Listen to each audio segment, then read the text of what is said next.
very warm welcome to all my UPSC and Nagaland Public Service Commission examination aspirants. This is your daily news analysis of the Hindu, and today we are going to look into the news for 2nd of July 2026. So the today's agenda, it contains environment and ecology, economy, sectors of the economy, polity, governance and legislation, international relations, science and technology, society and social justice, internal security and disaster management, and history and culture.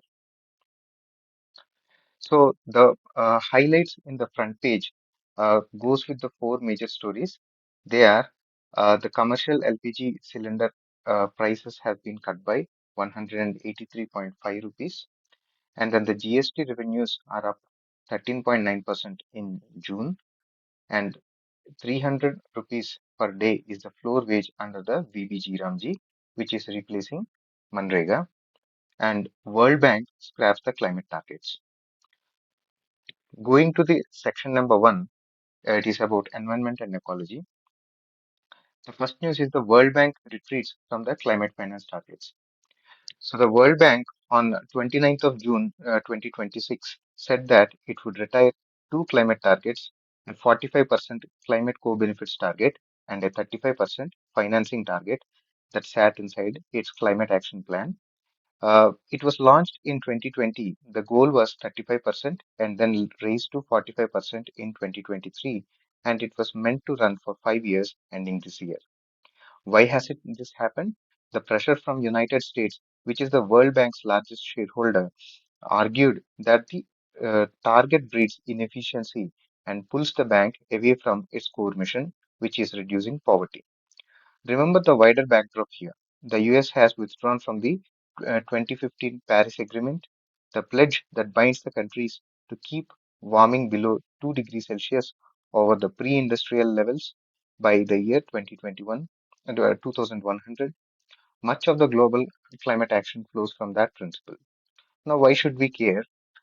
Because a lot of the bank's climate works, climate work runs right here in India. Electrified freight rail, and the inland waterways to cut the transport emissions.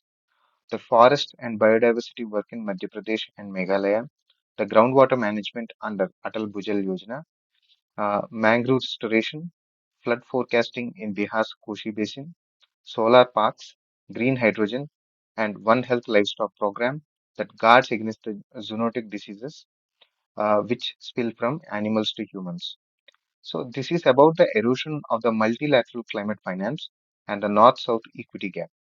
Developing countries say the money promised to them has never really arrived. A weaker World Bank makes that $300 billion a year mobilization promise even harder to keep. Tie it to the climate justice, to common but differentiated responsibilities, and to the reliability of the multi-development banks.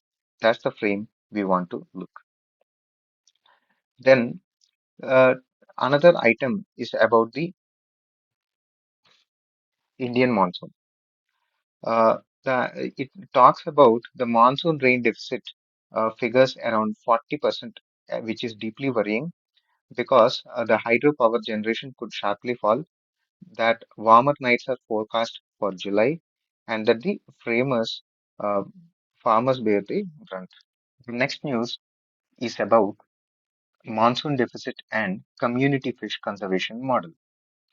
A reader's letter flags a rainfall deficit figure of about 40% as deeply worrying, and it warns that the hydropower generation could fall sharply, that warmer nights are forecast for July, and the farmers bear the brunt of it. It shows that the rainwater harvesting is no longer an option, but it is a necessity. Also, recently in Himachal Pradesh, at least four deaths have occurred amid the heavy monsoon rains with orange alert over in Mandi and Bias River.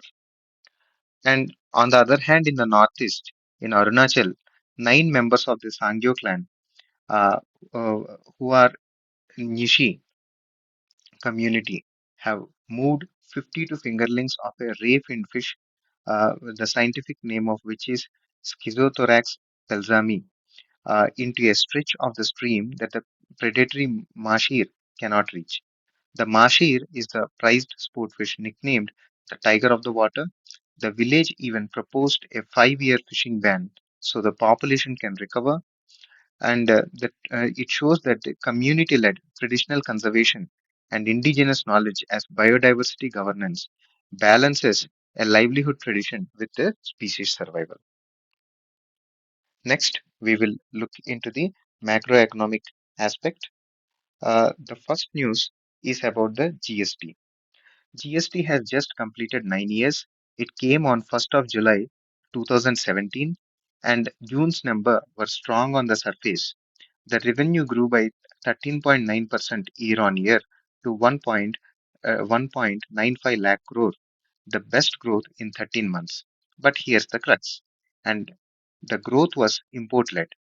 Revenue from our domestic transactions grew only 6.5%, and that domestic slice fell to 69% of the total, down from the 74% share a year earlier. Meanwhile, the revenue from the imports jumped nearly 35%. That's now the 16th straight month of the double digit import GST growth. Tax experts are split on why. One reading from EY India shows that the India is importing what it should be manufacturing. Deloitte reads it more benignly as the raw material and the intermediate good imports that reflect the ongoing manufacturing. And the imported goods just cost more now. You don't need to pick a winner, you need to know the debate.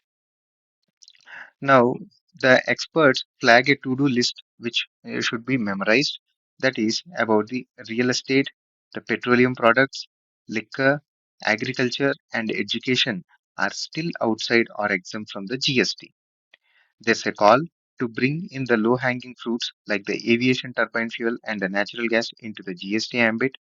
Then there is the inverted duty structure, where the final product is taxed lower than its inputs. So the firms pay more tax on the inputs than they collect, and not all of it gets refunded. And the industry's wish list contain a single pan India registration instead of state by state registration, and a genuine amnesty for routine reconciliation mismatches. So GST was a great success for India in terms of the cooperative federalism, and the 9-year assessment shows the real gains in stability against the unfinished reform in terms of the scope, refunds, and compliance. The next is about the rupee breaching $95. The rupee closed at 95.2 to the dollar in its third straight session of weakening, and the first time it's breached 95 since the 4th of June. And this happened even as the oil prices fell. The crude is eased to about $72 a barrel, down from a peak near 110 during the crisis, as the US-Iran peace deal firmed up. So what's pressuring up the rupee? A strong dollar weakens across Asian countries. A strong dollar, which is a weakness across the Asian countries' currency. So the rupee had closed the 95.2 to the dollar in its third straight session of weakening, and the first time it's breached the 95 since the 4th of June. And this happened even as the oil prices fell. The crude eased to about $72 a barrel, down from a peak of 110 during the crisis as US-Iran peace deal firmed up. So what's pressuring the rupee? A strong dollar, which is a weakness across the Asian countries, and the foreign investors pulling out of Indian equities. Analysts have turned negative, and HDFC Securities sees resistance at 95.80. Second, the factory output. HSBC India Manufacturing Purchaser Managers Index slowed to 54 points, point 2 in June, its second lowest reading in 4 years. The only lower month was the March, the first month of the West Asia conflict. And remember the rule: above 50 means expansion in PMI, and below 50 means contraction. So we are still expanding, just more slowly.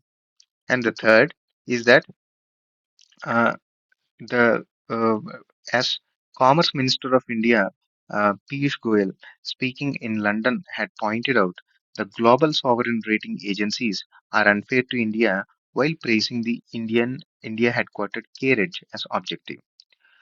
India is rated by seven agencies. The big three are the Standards and Poor, Fitch, and Moody's. These ratings measure two things: the ability and the willingness to repay debt. India's grievance is that they lean too much on the qualitative, opinion based judgment rather than the hard numbers, keeping India stuck just above the junk grade. Note the recent thought. S&P had raised India to triple B from triple B minus in August 2025, its first upgrade in 18 years. The qualitative versus the quantitative debate and India's we have never defaulted argument is very, very important from the mains point of view. Moving on to the next topic, which is the sectors of the economy. The two topics are fuel relief and the MSME freight. Let's connect the two stories. Uh, on one side, the oil marketing companies cut the commercial 19 kilo LPG cylinder by 183.5 rupees and the small 5 kilo free trade cylinder, the Chotu, which the migrant workers rely on, by 13 rupees. This is the first commercial LPG cut of the year after a hike of 1,345 rupees across four tranches since the 7th of March. But note, the domestic household LPG was left unchanged, and the aviation turbine fuel for the domestic carriers came down 5 rupees a litre. Restaurateurs called it a little relief, like a summer rain, because the fuel can be up to 15% of the kitchen costs, but they want the pre war rates back. Now, pain side is, and for our the pain side is about the supply chain fragility.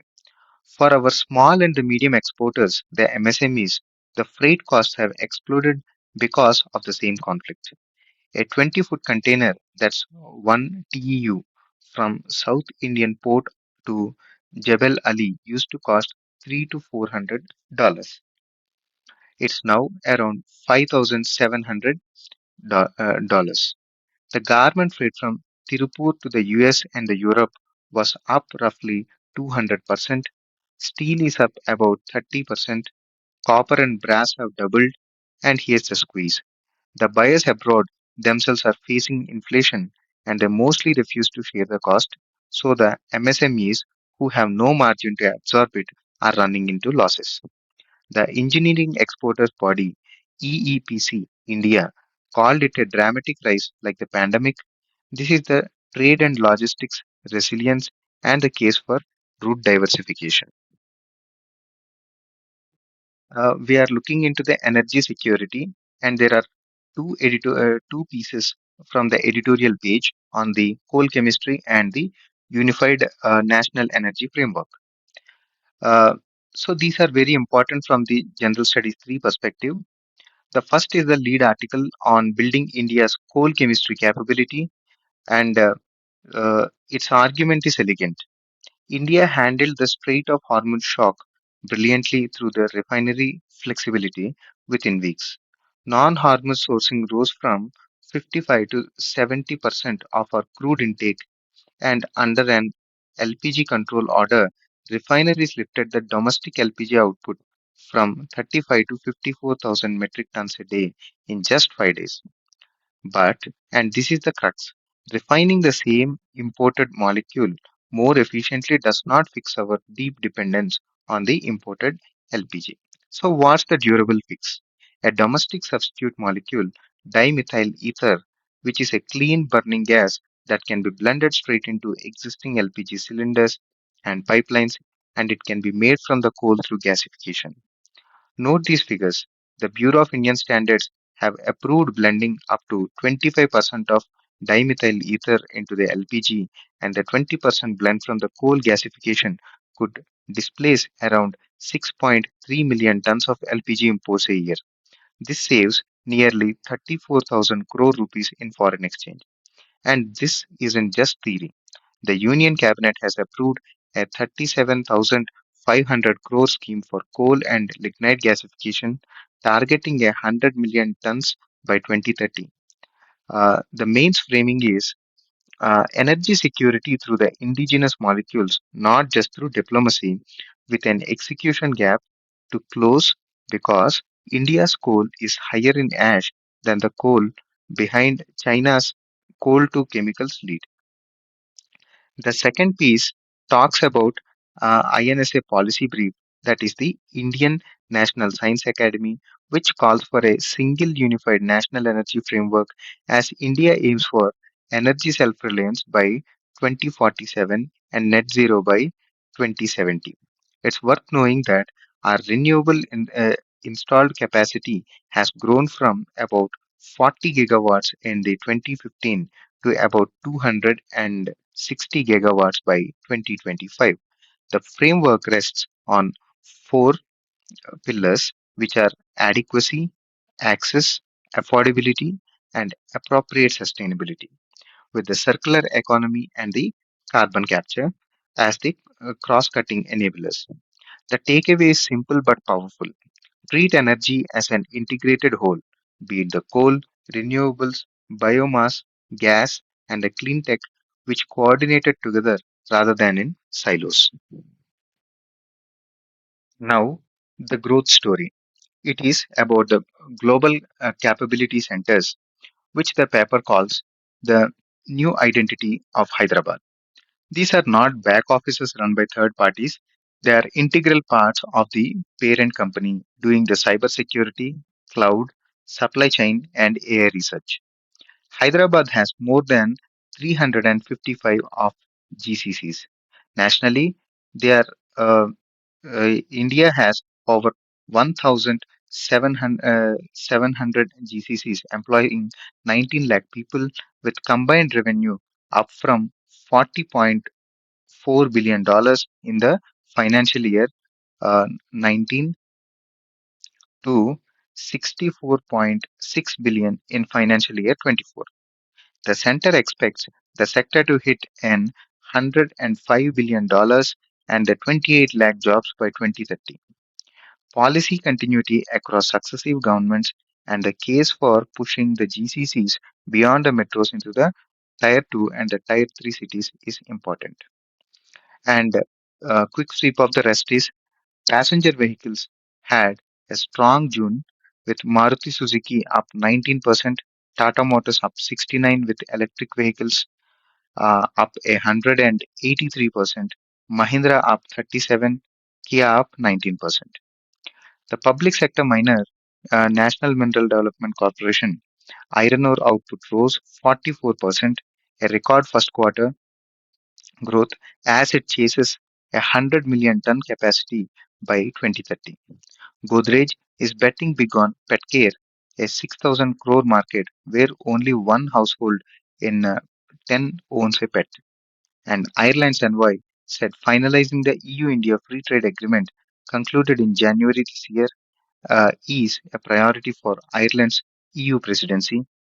Trade diversification in a world of Western tariff uncertainty, that is the threat to follow.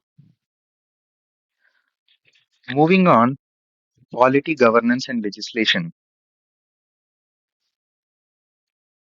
So, today, the most important story of the is Manrega, which came into being an Employment Guarantee Act of 2005, has been replaced by a new law, also called as VBG Ramji, which is a short form of Viksit Bharat Guarantee for Rojgar and Ajivika Mission Gramin.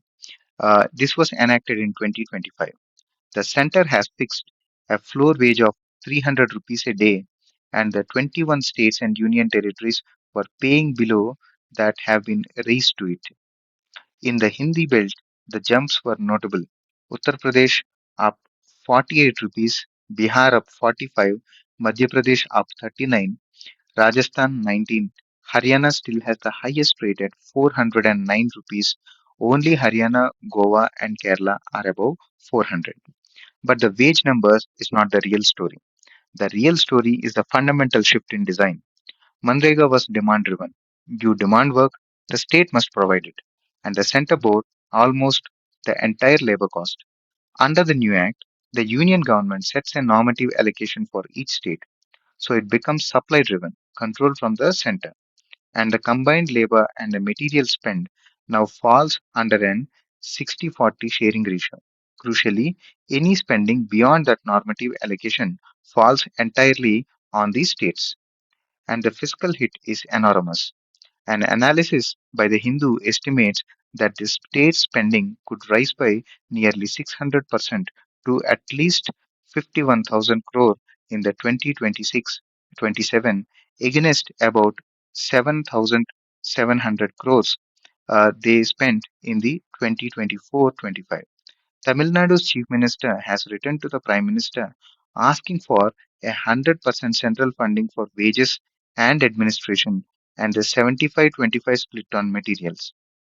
Uh, this is a textbook fiscal federalism, a rights based, demand driven guarantee being recast as a center controlled, supply driven scheme, and the critics citing the 2019 Satpathy panel that had recommended 375 rupees a day call it unwise economic policy amid stagnant rural wages. Then, uh, the fold in the editorial is this. It looks at the Gram Sabhas, the village assemblies, and faults a rural development report for treating uh, participation fatigue with more meetings and an app called Nirnay rather than fixing the deeper problem. That the 73rd Amendment empowered the Gram Sabhas, but tying their funds to central schemes has hollowed out the real local decision making. Remember the PESA Act of 1996. Gram Sabhas have the right to give or withhold prior informed consent for land acquisition and mining. The editorial's punchline is there is no right to say no, and the state there's a right to say no, and the state must respect it. Is the Constitution 130th Amendment Bill of 2025. The Joint Parliamentary Committee, examining it after 10 rounds since December, is likely to recommend keeping the clause that would remove the Prime Minister, Chief Ministers, and the other ministers from the office if they are arrested and detained for 30 consecutive days on serious offences. The draft report is due by 10th of July. The panel meets on the 17th to finalize it before the monsoon session. Note that the most India bloc members boycotted the 31 member panel chaired by BJP MP Aparajita Sarangi. Uh, the presumption of innocence against the probity in public office and the risk that the arrest could be misused to unseat the elected leaders. The second is on the telecom. Three sets of rules were notified this month under the Telecommunications Act of 2023, and they replace the old licensing framework with an authorization regime and add anti-spam duties. Remember, the Parent Act replaces the colonial Indian Telegraph Act of 1885. Earlier notified parts renamed the old Universal Service Obligation Fund to Digital Bharat Nidhi. Let the center seize the telecom infrastructure on national security grounds and retained interception powers.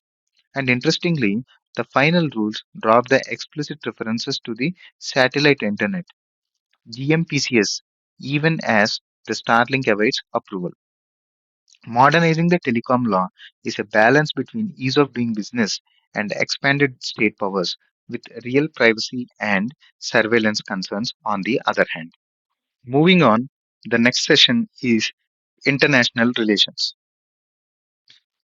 So, the dominant story and uh, which links our economy pages, LPG, rupee, the freight is the Strait of Hormuz.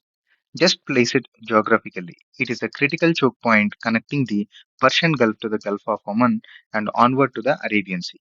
On Wednesday, the US and Iran held technical talks in Doha, mediated by Qatar and Pakistan, to agree on shipping through the strait and secure a lasting ceasefire. These talks are based on 14-point interim accord and memorandum of understanding signed on the 17th of June after a war that began with US Israeli strikes on Iran in late February. Here's what's inside each side wants. Iran wants international recognition of its control over the strait and release of $6 billion in frozen Iranian assets. The US wants one thing above all: free flow of traffic. Under Article 5 of the MOU, Iran promised safe passage with no charges, but crucially for 60 days only.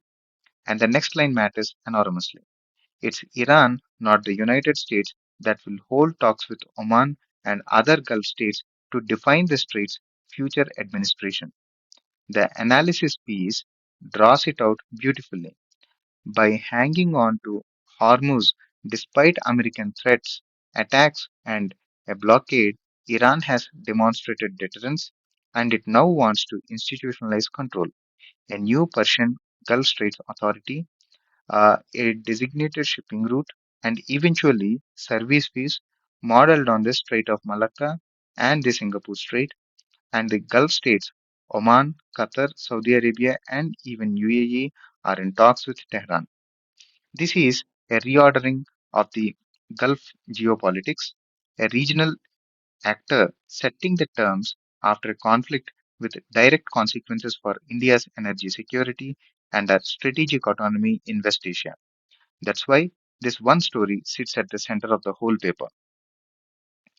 Now, uh, Turkey is hosting a high stakes NATO summit in Ankara on 7th and 8th of July.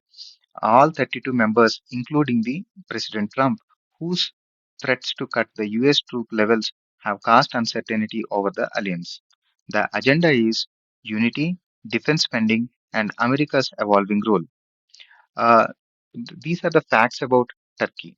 It's a NATO member since 1952, the alliance's second largest army, but famously independent. It bought Russia's S-400 missile systems and was thrown out of the uh, F-35 program in 2019. Lately, though, it's tilting closer to NATO. This is transatlantic strain and burden sharing, and a useful mirror for India's own policy of multi alignment. Another thing is China sweeping new national security rules on overseas investment took effect, giving Beijing a broad framework over cross border capital and even the export of services, sending expert or running trainings abroad. It's part of the tech contest with Washington in artificial intelligence, chips, and the green technology.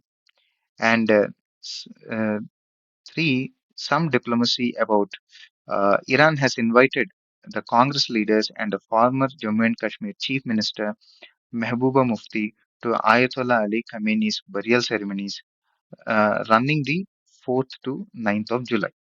The Indian delegation will be led by Bihar Governor Syed Atta Hasnain and a Minister of State because Prime Minister Modi has prior traveled to Indonesia, Australia, and New Zealand. Note that careful balancing of India's ties with Iran. Turkey is hosting a high stakes NATO summit in Ankara on 7th and 8th of July. All 32 members, including the President of United States, Donald Trump, uh, whose threats to cut the US troop level have cast uncertainty on the alliance. The agenda is unity, defense spending, and America's evolving role. Turkey is a NATO member since 1952. It is the alliance's second largest army, but it is famously independent. It has bought the Russian S-400 missile systems and was thrown out of F-35 program in 2019. Lately, though, it's tilting closer to NATO. This is the transatlantic strain and burden sharing. And the next one is about the China's new uh, national security rules on the overseas investment took effect, giving Beijing a broad framework over the cross-border capital and even the export of the services, such as sending experts or running trainings abroad. It's part of the tech contest with the Washington in artificial intelligence, chips, and the green technology. And uh, Iran has invited Congress leaders and the former Jammu and Kashmir Chief Minister Mehbooba Mufti to Ayatollah Ali Khamenei's burial ceremonies uh, running running the 4th to 9th of July. The Indian delegation will be led by Bihar Governor Syed Atta Hasnain and a Minister of State because Prime Minister Modi has prior travel to Indonesia, Australia, and New Zealand, and this is India balancing its ties with Iran. Now let us look into the science and technology. Uh, a United Nations independent international scientific panel on artificial intelligence comprising of the 40 experts co-chaired by Joshua Bengio has warned that the AI capabilities are outpacing both scientific understanding and governments' abilities to adapt. So they say science currently cannot guarantee that AI won't cause catastrophic harm either on its own or through malicious uses, and they point to growing evidence of deceptive AI behavior. It's billed as the first global independent assessment of the artificial intelligence's risk. UN Secretary General Antonio Guterres put it memorably: the world cannot govern what it cannot understand. Uh, this is the debate about the regulation versus evidence gap and the case for an global AI governance body, perhaps along the lines of International Panel on Climate Change. Second is a striking story about AI firm Anthropic, which said it would resume uh, access to two of its most powerful models called Fable and Mythos. They had been pulled globally after the US government issued an export order restricting their use to US persons. That ban on 12th of June came just days after some Indian organizations had obtained access to Mythos, the more advanced model said to be skilled at combing large code bases for security vulnerabilities. Fable notably has restrictions on the biology tasks to prevent the creation of bioweapons. An Indian official said our focus is on getting maximum utility and wide impact out of AI. The frontier AI export controls, the US China dynamic, and India's dependence on the foreign models versus our own sovereign AI ambitions are very crucial from a means perspective.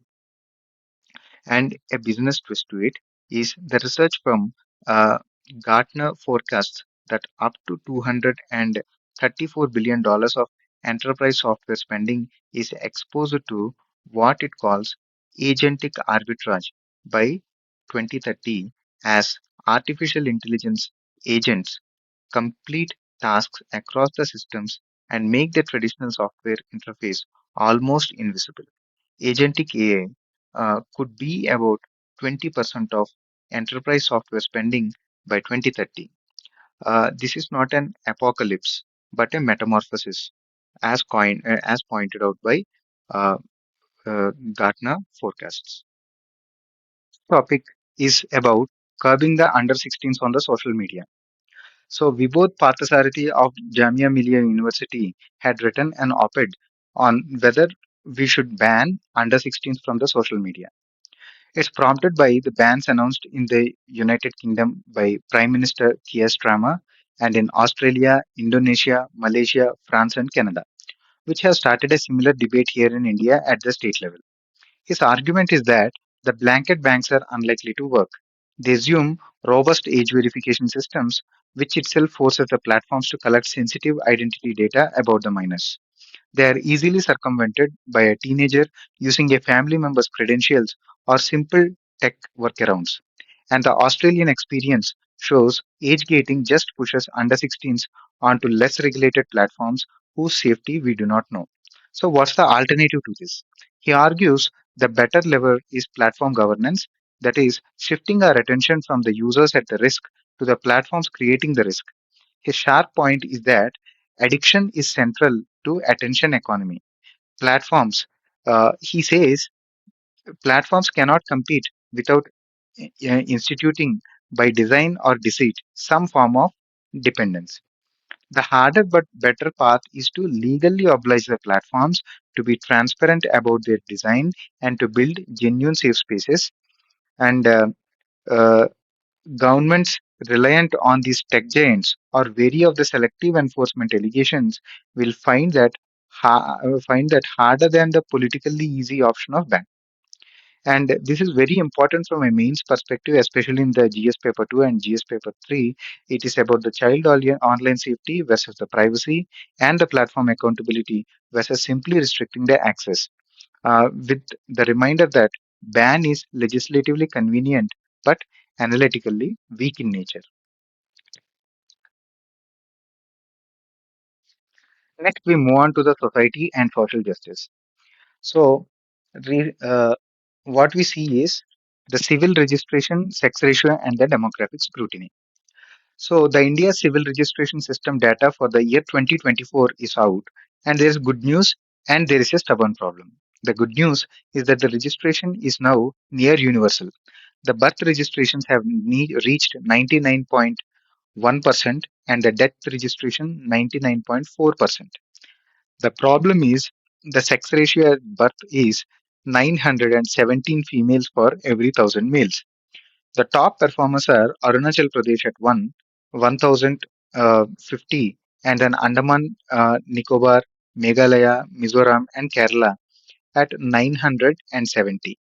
And the weakest are Nagaland and Lakshadweep, both at 865, and Jharkhand at 890.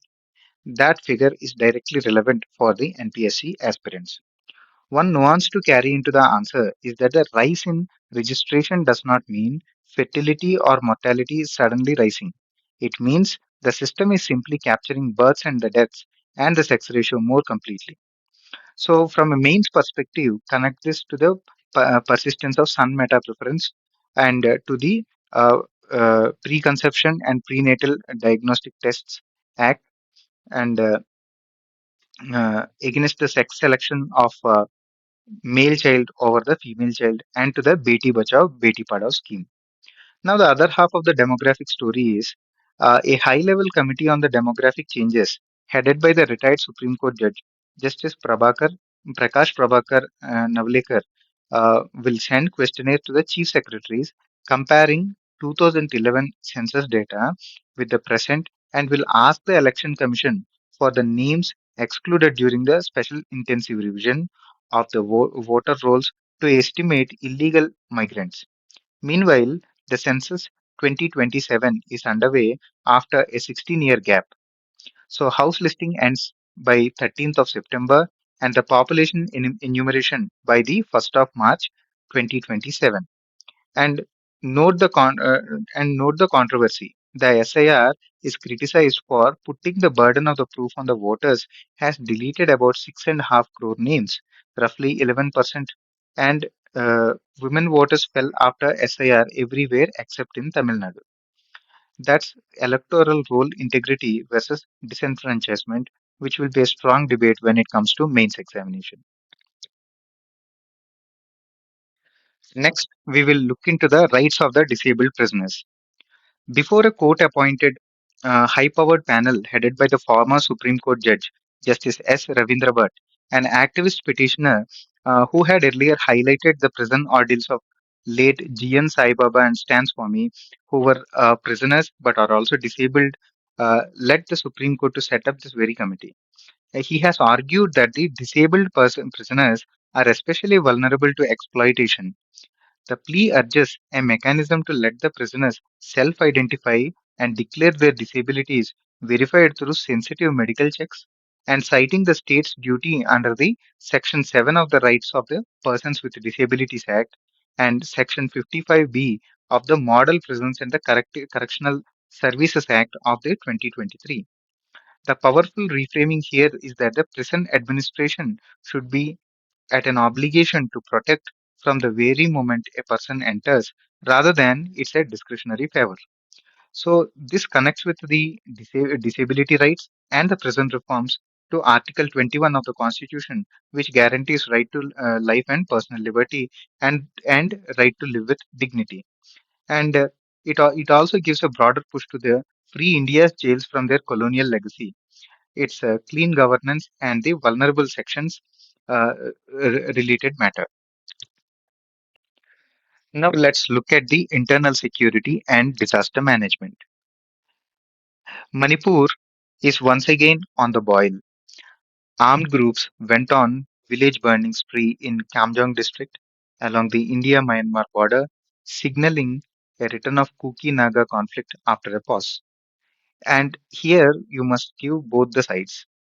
Two Kuki organizations condemned the torching of about 20 houses in Faimal Kuki village and accused the NSCN Isaac Muiwa faction of the National Socialist Council of Nagaland of coordinating the attack with a Myanmar based group, saying it came a day after the Assam Rifles vacated a security post. A Naga organization gave the opposite account that Kuki groups set fire to Faimal as a pre-planned move to attack the Tankul Naga villages and that camps sheltering 365 Burmese refugees were torched. So this is important from the perspective of ethnic conflict and a porous Indo-Myanmar border, cross-border militancy, and the security vacuum left when a paramilitary post is vacated. This is directly relevant to the NPSC examinations as well, given the Naga dimension.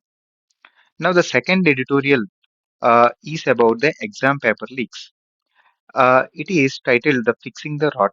Its argument is that systemic subversion of the public exams is a corrosive form of corruption that erodes India's demographic dividend. The trigger for this is the Maharashtra teacher eligibility test, which was postponed after an alleged leak affecting more than 6 lakh candidates. Thane police arrested three people, and the six suspects an interstate racket run by an Patna-based kingpin allegedly linked to 2024 Odisha leak and even the NEET scam, with the papers printed in Agra and sold for 1.5 crore rupees. The editorial sharply points hunting for the kingpins after each scandal does not fix the rot. The same closed pool of the examiners, the insider networks, must also be scrutinized. And education ministers at the center and in the states should own these failures. So, this is important from the means perspective about the institutional integrity and the ministerial accountability. Next, let us see at the UAPA cases and the monsoon disasters. Two UAPA cases shows the reach of the UAPA Act. The Karnataka High Court declined to quash a case under the Unlawful Activities Prevention Act against six persons linked to a US-based Christian missionary group who are accused of using foreign debit cards to channel funds into the left-wing extremist areas. The court called clandestine funding of extremism among the gravest national security threats. Separately, in Kashmir, the counterintelligence Kashmir unit attached the property of a businessman, a former head of the Kashmir Chamber of Commerce under UAPA in a 2020 case. For mains, terror financing and national security balanced against due process and civil liberties is quite important. And another thing about the disaster management is we are looking into the monsoon. In Himachal Pradesh, at least four died amid an orange alert over Mandi and the Bias. In Mangaluru, a retaining wall collapsed on a building in heavy rain, killing a woman and two girls. And a case has been ordered over substandard construction. Earlier, a 4-year-old died after a 21-hour rescue from 220-foot borewell in Haryana's Ambala, and a tree fall on a school bus in Mumbai's Chembur killed an 11-year-old, prompting the municipal body to suspend two officials. So, this talks about the urban and the hill state disaster preparedness and the enforcement of the national building codes and then borewell safety norms and the municipal accountability, all against a backdrop of climate linked extreme rainfall. Next, let us see history and culture. The Kerala State Legislative Assembly unanimously endorsed the President's reference on the proposal to officially rename the state from Kerala to Keralam. That's the Malayalam name, considering the Kerala Alteration of Name Bill 2026. The legislators backed all the president's queries on the bill's 10 clauses. The speaker called it a historic moment. From the exam point of view, uh, the procedure of the renaming a state is done by the parliament under Article 3 of the Constitution, and the president refers the bill to the state legislature for their views, which is exactly the step which is completed here. So, next, we will also look into uh, the other story about the Gaza, the story of genocide, which was written on the basis of the collection of of book called as Letters from Gaza and a historian in Gaza. The piece notes that UN Commission of Inquiry has found that the Israel committed genocide against Palestinians. The enclave was home to uh, 2.3 million people before the war, and that Israeli troops control roughly 60% of Gaza, and that hundreds of the local journalists were killed. Fililu, who could not, who could only travel within an Israeli-controlled humanitarian zone, also records inter-Palestinian violence under Hamas. So this is useful from an essay or the answer enrichment perspective to reflect on the role of literature and testimony as historical record when the journalist's access is curtailed. And this must be treated soberly, and different perspectives which are involved must also be acknowledged. Moving on, let us look at the mains answer writing practice for the day. There are four questions. Question number one is on which is related to General Studies Paper 2 or Indian polity. That is the shift from Manrega to VBG Ramji Act 2025 recasts a rights-based, demand-driven guarantee as a supply-driven, center-allocated scheme. Critically examine its implications for cooperative fiscal federalism. Second question on international relations is whoever manages the Strait of Hormuz shapes the security of the Persian Gulf. In the light of the recent US Iran understanding, discuss the strategic and the energy security implications for India. The next question is about the June's uh, GST buoyancy was driven overwhelmingly by imports rather than the domestic transactions. What does this reveal about India's manufacturing base, and what structural reforms should GST 2.0 prioritize after 9 years of GST? Then finally, a UN panel warns that AI capabilities are outpacing the scientific understanding and governance. Suggest a framework for regulating frontier AI that balances catastrophic risk mitigation with the innovation and India's sovereign AI ambitions. And from the value addition point of view, you can look into these reports, schemes, data points, and the terms which need to be mastered. The reports you need to look into is and World Bank CCAP, and then UN Independent Scientific Panel on AI, CRS 2024, which is about the civil registration, and High Level Committee on the Disabled, which is Justice Navlekar is looking into it, and then uh, Gartner Agent AI Forecast, INSA Energy Policy Brief, HSBC India Manufacturing Purchasing Managers Index, and then PPAC. Then coming to the schemes and the acts, uh, examine PB Ramji Act 2025 vis-a-vis the Manrega Act, Telecommunications Act of 2023, Constitution 130th Amendment Bill, UAPA 1967, PESA Act of 1996, Coal Gasification Scheme, which is the outlay is 37,500 crore. Then PM Ujjwala and the Saubhagya Scheme and Kerala Alteration of Name Bill 2026. And coming to the data points, the GST collections for June is at a record high of 1.95 lakh crores with an increase of 13.9%. And then sex ratio at birth is 917 out of 1000 as per the CRS 2024. And the rupee is at $1 is equal to 95.2 rupees, while the crude oil per barrel had come down sharply to $72 per barrel. Then the state's job spends, there's an increase of almost expected to be an increase of almost 600% rise due to implementation of VBG Ramji Act. And the GCCs, there are 1700 plus GCCs are there. They have a potential to create 19 lakh jobs. And regarding the cost of the containers from India to the West Asia had increased sharply from $300 to $400 to $5,700 per container. And the monsoon deficit is about 40% deficit is there. And coming to the special intensive revision, around 6.5 crore names, amounting to around 11% of the uh, population were deleted.